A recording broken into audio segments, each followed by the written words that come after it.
How do you melt your wife's resentment? That's what we're going to be talking about in today's video.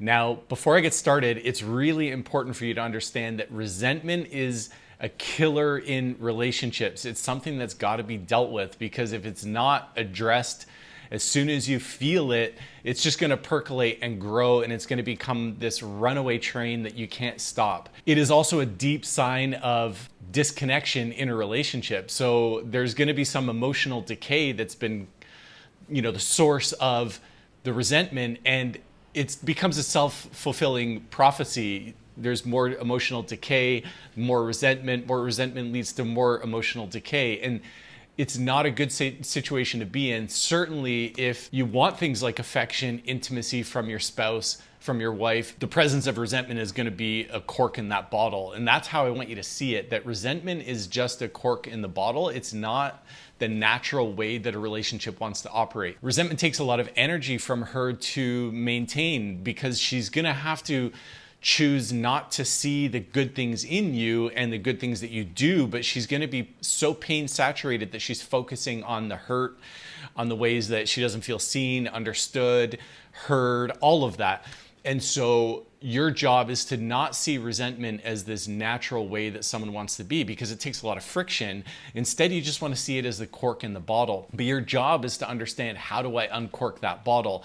It's not going to be easy, because chances are resentment had built over the years and you maybe not even seen it. It could have just been something that's been happening invisibly over time. There's a ton of things that cause resentment, and I'm not even going to go into that, other than the fact that the biggest tell of a cause of resentment is just the likability factor. So if she has lost that connection to who you are as a man, she's going to struggle to continue to like you. Women don't have a difficult time forgiving their children because they like who they are. And when you like someone for who they are, it's nearly impossible to hold resentment towards them. So that clue that you want to pay attention to is that if there's resentment, or if she has the capacity to resent you, odds are she's struggling with her likability for you. So this is what you need to repair. The way you do that is you've got to move her from that pain-saturated view of yourself and your relationship to a joy-saturated view of you and your relationship. That's not going to be easy, because again, it's been building over years, and maybe you lost complete touch with what it was that filled her gas tank, or maintained that level of curiosity in you and in your relationship. She's traded that curiosity for the good, for the curiosity for the bad. So much so that she's going to continue to look for more ways in which you aren't likable. When people make a decision to buy a car, for example, and they're weighing a Honda versus a Toyota, what happens is, if they decide to choose the Toyota, from that moment onwards, they're going to look for evidence as to why the Toyota was the better car and not the Honda, even though the Honda was a great car as well. People, once they've made a decision in their mind about what they like, they will only find evidence and store evidence and timestamp evidence in their mind that affirms that decision, that they made a good choice. If she's not liking you anymore, you've got to reverse that, and you've got to find a pattern interrupt. And that is the purpose of this video. What I am going to do is I'm going to give you a pattern interrupt.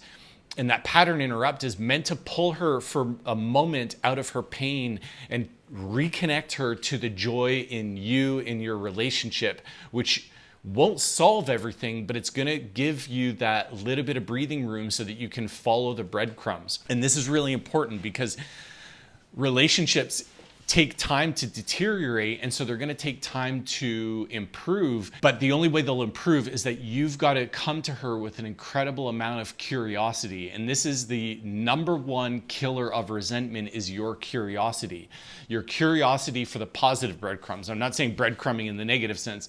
Use that pattern interrupt and find what turns her light back on, even momentarily, and then you're going to do more of that. So the way that you do that is just simply ask her, was there anything this week that happened that made you feel seen, heard, understood? What was one thing I did this week, or what was one way that we felt connected this week that made you feel good about our relationship, good about me? Your job is to find out what that one thing was and do more of it. It's a really simple formula. You don't want to get, so bogged down in the pains to the point where the only thing that she sees and the only thing that you see is your faults or how you've not shown up, to the point where now the only conversation that you guys have is about the lack of joy and the lack of likability and the lack of connection. What you're looking for instead is that breadcrumb, that one thing that you did in the past week, that maybe you did it last week, maybe you did it this week, maybe it was the hug in the kitchen, or you texted her on your way home from work saying, hey, can I pick anything up? Or maybe you stopped at the gas station and bought her favorite treat. Maybe you went and bought some Shake Shack and brought her a burger and some fries.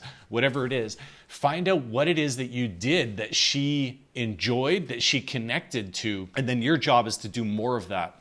And then the way that you do more of that is you can also ask her, hey, if there was one thing that I could do this week that would make you happy, one thing that would make you feel connected, is there any other way that I could show up this week that would, make you feel like you had connection, joy, meaning, purpose in this relationship? You're just looking for one thing. You're not looking for a litany of examples. You just want to find one more thing. Again, it's a slow climb up the mountain. It's about steady, small, incremental improvements. It's effort plus time. So it's having that consistency of effort over time. You're not trying to solve it and you're not trying to erase it, but what you're trying to do is shift her away from that pain conversation and the pain talk into the one or two things that you can do on a day-to-day basis that would bring more joy into your relationship. Just because you do a bunch of stuff doesn't mean that she's going to automatically like you or want to reconnect with you. That's okay. But I'm going to give you another thing to think about for a second. Odds are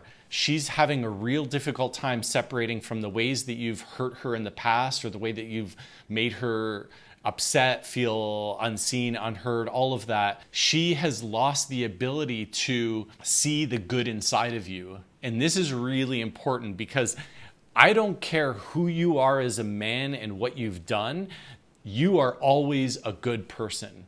You are always a good man. And you may have made mistakes. You may have not prioritized her, may not have put her needs ahead of your own. I have 2 vows where I tell people that you have to put your partner's well-being ahead of your own. And the other vow is you show up every single day better than you did yesterday. And maybe you hadn't done those 2 vows for quite some time, but that's okay. It still doesn't mean that you're not a good man and a good husband. We can all make mistakes. Even in my own marriage, I've not been perfect, but it's important to know that you are a good man, because if you don't know that you're a good man, you're not going to show up with confidence. You're going to show up with fear, shame, guilt, embarrassment, and that's going to be a cork in your bottle to be better.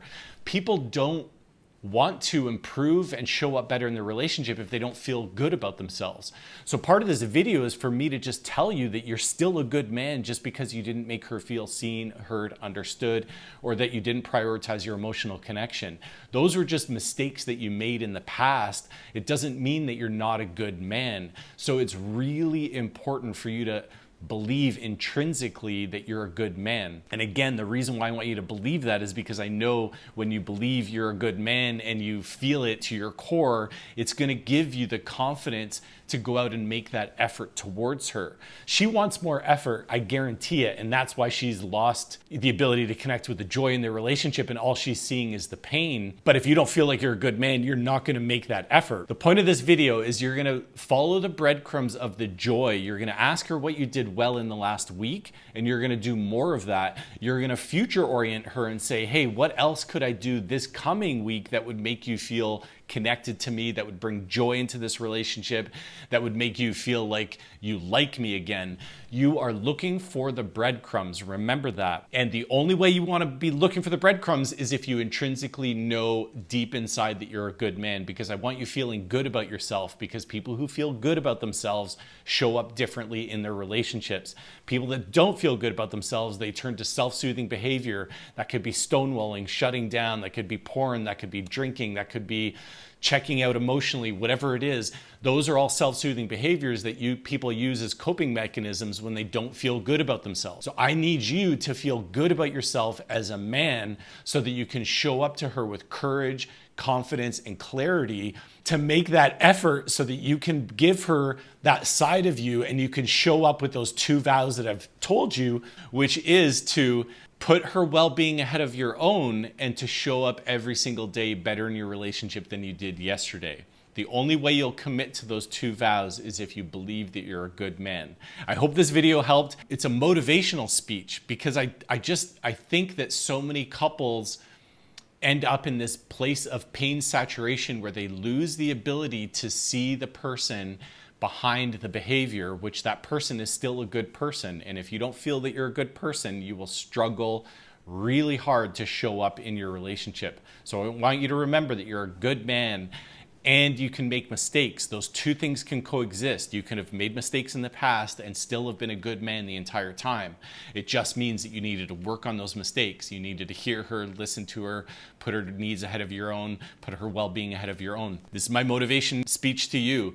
Believe intrinsically that you're a good man, and then follow the breadcrumbs on how you can bring more joy into your relationship simply by asking, what did I do well in the last week and what could I do well next week? If this video helped, don't forget to subscribe to my channel. That helps the algorithm push these videos out so that I can fulfill my mission of saving 1 million marriages.